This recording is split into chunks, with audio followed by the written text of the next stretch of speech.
अस्सलामुअलैकुम नाज़रीन, एक नई वीडियो के साथ मोहम्मद उमैर आपसे मुखातिब है। उम्मीद करता हूँ आप लोग खैरियत से होंगे। आज की वीडियो दुआ ज़हरा केस के हवाले से होने वाली है। जिस तरह मैंने आपको पिछली वीडियो में बताया था कि इकरारुल हसन साहब ने चौंका देने वाले इंकशाफात किए हैं, तो उसके बाद क्या प्रोग्रेस हुई और क्या मामलात आगे बढ़े वो मैं आपसे शेयर करूँगा। और इस वीडियो में मैं आपसे शेयर करूँगा सिंध पुलिस जो मान ही नहीं रही थी कि दुआ ज़हरा को अगवा किया गया है, अब सिंध पुलिस मान भी गई है और उसने अदालत में चालान भी जमा करवा दिया है कि ज़हीर ने और उसके गैंग ने दुआ ज़हरा को अगवा किया है। और इसके अलावा मैं आपसे ये भी बात करूंगा कि दुआ ज़हरा कराची से खुद गई या ले जाई गई, इस चीज़ के बारे में भी कुछ शवाहिद सामने आए हैं कि दुआ ज़हरा कराची से कैसे गई। अभी तक तो हम यही सुन रहे थे कि दुआ ज़हरा अकेली एक टैक्सी करके कराची से लाहौर गई है, लेकिन इसके बारे में भी कुछ शवाहिद सामने आए हैं, वो मैं आपके सामने रखूँगा। और आगे चल के इस वीडियो में मैं आपसे ये भी बात करूँगा कि एक अफवाह चल रही है, इंटरनेट पर आप देख रहे होंगे, वीडियोज़ आ रही हैं कि दुआ ज़हरा को बाजियाब करवा लिया गया है। इस हवाले से भी मेरे पास कुछ अपडेट हैं, वह मैं आपसे शेयर करूंगा।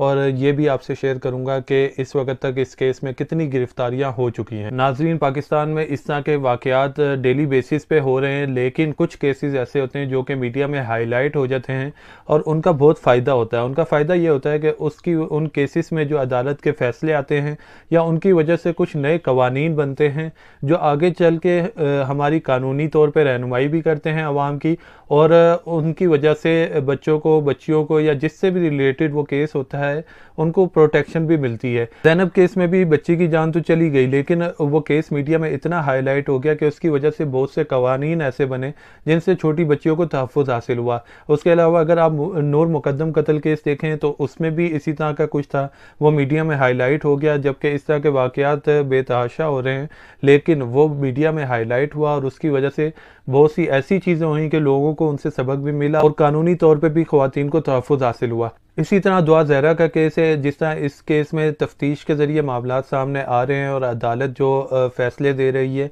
उसके हिसाब से देखा जाए तो बहुत सी नई चीज़ें अवाम के सामने आ रही हैं। अब इसी तरह अगर आप इसमें देखें कि जब से दुआ ज़हरा लापता हुई है, आप एक चीज़ नोट करें कि मेहदी काज़मी साहब जो दुआ ज़हरा के वालिद थे वो शुरू से ही अपनी जंग लड़ रहे थे और अकेले खड़े थे, लेकिन इस मुल्क की अदालतें और पुलिस से एक ही बात कह रही थी कि लड़की अपनी मर्ज़ी से गई है और उसने अपनी मर्ज़ी से शादी की है, इसमें किसी किस्म के कोई अगवा का कोई मामला नहीं है। फिर उनके पास एक ही चीज़ रह गई थी और वो ये थी कि लड़की अंडर एज है और इस वजह से उसकी शादी जो है कानूनी तौर पे नहीं जायज़। तो फिर मेडिकल बोर्ड की भी रिपोर्ट आ गई कि लड़की की उम्र 17 साल है और वहाँ पे भी मेहदी काज़मी साहब वो कानूनी तौर पे वो जंग हारते नज़र आए हमें। लेकिन नाज़रीन, इस केस में ताकत वहाँ से आई जहाँ से जिब्रान नासिर साहब इस केस में शामिल हुए और मेहदी काज़मी साहब के वकील बने जिब्रान नासिर साहब। उसके बाद इन्होंने एक नई दरख्वास्त जमा करवाई अदालत में बच्ची के मेडिकल दोबारा करवाने के हवाले से, और पाकिस्तान का सबसे बड़ा मेडिकल बोर्ड बनाया गया। और जब उसकी रिपोर्ट आई तो उसकी रिपोर्ट ये थी कि बच्ची की उम्र जिस वक्त शादी हुई 15 से 16 साल के दरमियान थी। तो इससे ये चीज़ साबित हो गई कि बच्ची अंडर एज है और पाकिस्तान के कानून के मुताबिक उसकी शादी जायज़ नहीं है। जैसे ही ये फाइंडिंग्स आई उसके बाद जो निकाह ख्वान जिसने निकाह पढ़ाया था बच्ची का और जो गवाह था उन दोनों को गिरफ्तार कर लिया गया। उनकी दरख्वास्त ज़मानत अदालत ने खारिज कर दी और अदालत ने एक फ़ैसला भी दिया जो आगे चल के बहुत से मामलात में रहनुमाई भी करेगा, कि अदालत ने कहा कि निकाह ख्वान को कभी भी ज़बानी उम्र पूछ के निकाह नहीं पढ़ाना। निकाह ख्वान को जो है उसके क्वाइफ चेक करने चाहिए दूल्हा दुल्हन के, और उसके बाद पूरी तसल्ली करने के बाद निकाह पढ़ाना चाहिए। जिब्रान नासिर साहब के शामिल होने से इस केस को तक़वियत तो मिली ही थी, लेकिन जब इकरारुल हसन साहब ने इस केस पे बात की और उन्होंने वीडियो बनाई, उन्होंने बहुत ही हैरानकुन और चौंका देने वाले इंकशाफात किए। इकरारुल हसन साहब ने अपनी वीडियोज़ में ये इंकशाफात किए कि ज़हीर का ताल्लुक़ एक गैंग से है और ज़हीर का जो मकसद था वो यही था कि दुआ ज़हरा को प्यार के जाल में बिला फुसला के बुलाया जाए और उसके बाद इन्होंने आगे दुआ ज़हरा को बेच देना था।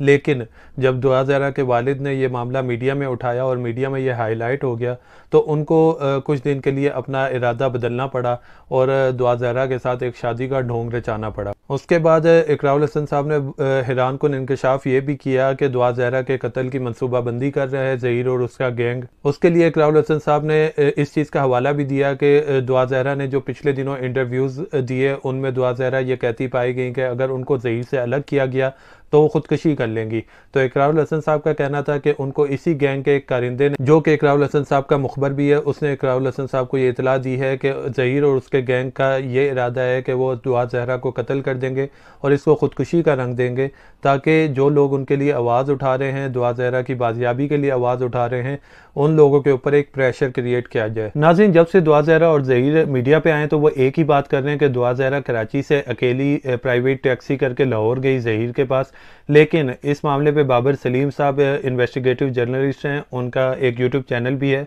उस पर उन्होंने पूरी अपनी तफ्तीश और जो उनकी इन्वेस्टिगेशन थी वो शाया की है। उनके मुताबिक जिस वक्त दुआ ज़हरा को कराची से ले जाया गया तो वो अकेली नहीं थी, उसको कुछ लोग लाहौर से लेने आए थे और वो लोग दुआ ज़हरा को लेके लाहौर गए कराची से, और वो लोग बहुत ही शातिर किस्म के लोग थे। उन्होंने वापस जाने के लिए बिल्कुल भी मेन जो शायराएँ थी, मेन रास्ते थे कराची से बाहर जाने के, वो इस्तेमाल नहीं किए, बल्कि उन्होंने ऐसे रास्तों का इंतखाब किया वापसी में कि जिससे मालूम होता था कि वो लोग बहुत ही शातिर किस्म के लोग हैं। और उसके लिए आप बाबर सलीम साहब के यूट्यूब चैनल पे जाके पूरी डिटेल्स भी देख सकते हैं। उन्होंने जितनी भी अपनी इन्वेस्टिगेशन है वो डिटेल्स के साथ शाये की हुई हैं, और उससे भी एक शक ये बैठता है कि ये कौन लोग थे जो दुआ ज़हरा को कराची से लाहौर लेके गए, और बच्ची से इतना झूठ क्यों बुलवाया जा रहा है, या वो बच्ची मीडिया पे आके इतना झूठ क्यों बोल रही है कि वो बातें उसकी सारी बाद में गलत साबित होती जा रही हैं। अगर ये वाकई एक सिंपल शादी का मामला था कि बच्ची घर से भाग के शादी करना चाहती थी,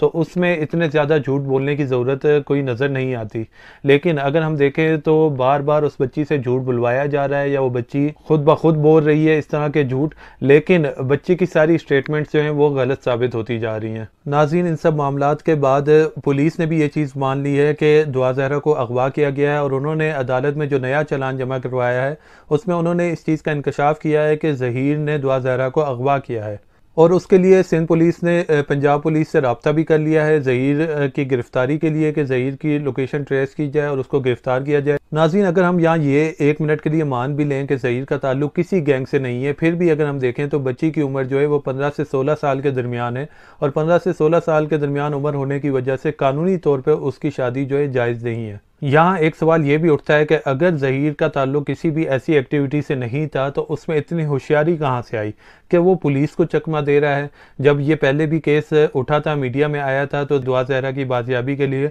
पुलिस जो है छापे मार रही थी, लेकिन जब पुलिस एक मकाम पे पहुंचती थी तो पता चलता था कि कुछ ही टाइम पहले ज़हीर लोगों ने अपनी लोकेशन चेंज कर ली है, और जब पुलिस दूसरी लोकेशन पे पहुंचती थी तो ज़हीर लोग वहां से भी जा चुके होते थे। जब से 13 जुलाई को ज़हीर की ज़मानत ख़त्म हुई है तो उसके बाद से दोबारा से ज़हीर और दुआ ज़हरा जो है वो छुप गए हैं और उनका कोई पता नहीं मिल रहा, और सिंध पुलिस ने इसीलिए पंजाब पुलिस से रब्ता भी किया है और उनसे कहा है कि उनकी लोकेशन ट्रेस करके बच्ची को बाजियाब करवाया जाए और ज़हीर को गिरफ्तार किया जाए। सोशल मीडिया पे एक खबर यह भी चल रही थी कि दुआ ज़हरा को बाजियाब करवा लिया गया है, लेकिन उसके वालिद साहब जो मेहदी काज़मी है उन्होंने इस किस्म की किसी भी खबर की तरदीद की है। उनका कहना है कि उनके पास ऐसी कोई इतलात नहीं है कि दुआ ज़हरा को बाजियाब करवा लिया गया है। अभी तक बच्ची जो है ज़हीर और उसके गैंग के कब्जे में। नाज़रीन, इस मामले पे जो वज़ीर आज़म शहबाज शरीफ के मुआविन ख़ुसूसी सलमान सूफ़ी, उन्होंने भी एक ट्वीट की और उनका यही कहना था कि सिंध पुलिस ने पंजाब पुलिस से रिक्वेस्ट की है ज़हीर को गिरफ्तार करने की और दुआ ज़हरा को बाजियाब करवाने की, और बाजियाब करवा के चाइल्ड प्रोटेक्शन ब्यूरो के हवाले किया जाएगा बच्ची को।